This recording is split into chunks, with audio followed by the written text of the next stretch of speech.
Hey guys, आज मैं बनाऊंगी कच्चे आम का गुरुम्मा। मैं मार्केट गई थी तो वहाँ पे मुझे कच्चा आम दिखा तो मैं ले करके आई। तो सोची कि चले ये रेसिपी हम आप लोगों के साथ शेयर करते हैं, जो अक्सर मैं घर में बनाती रहती हूँ। ये मेरे पति और मेरे बच्चों का फेवरेट है। बहुत ही टेस्टी बन कर के रेडी होता है।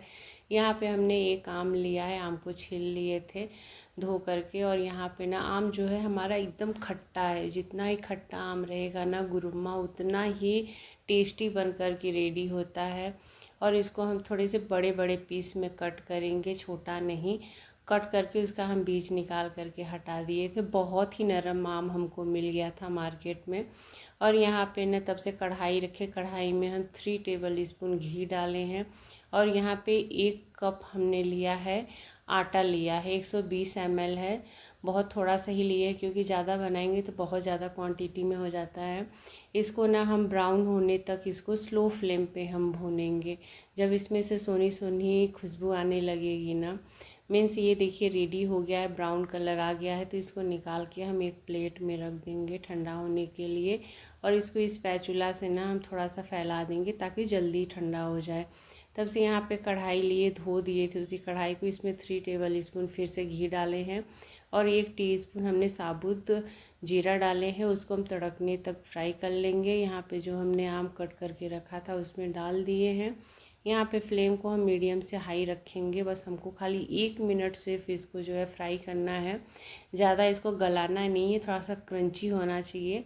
इसको हम फ्राई करके निकाल करके रख देंगे साइड में। तब से हम जो अपना रखे थे ना, देखिए ठंडा हो गया है। तो हम उसको फैलाए थे ना, तो हम उसको इकट्ठा कर लेंगे और इसको हम एक बड़े से बर्तन में ले लेंगे ताकि जो है इसमें हम पानी ऐड करने में थोड़ा सा इजी रहे।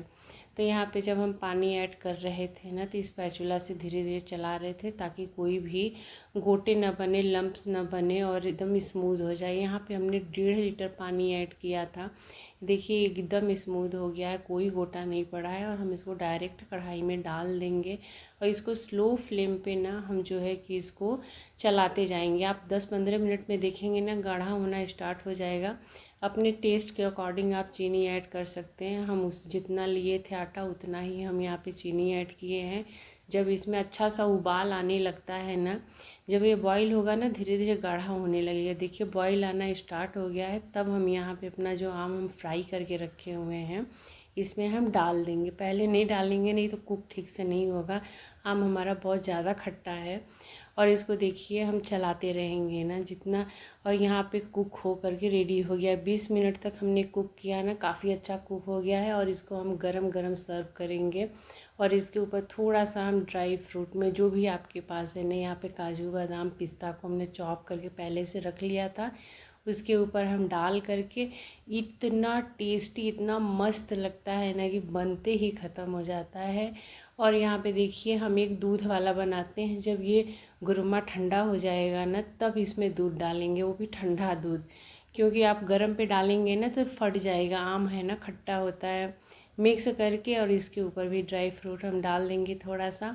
और ये हमारा मिल्क का और एक बिना मिल्क वाला रेडी हो गया है गुरुम्मा। और इतना ज़बरदस्त ये बनता है ना कि एकदम मज़ा ही आ जाता है खाने में। जितना ये खाने में टेस्टी होता है ना, उतना ही हेल्थी होता है। तो ये रेसिपी आज ज़रूर ट्राई करिएगा।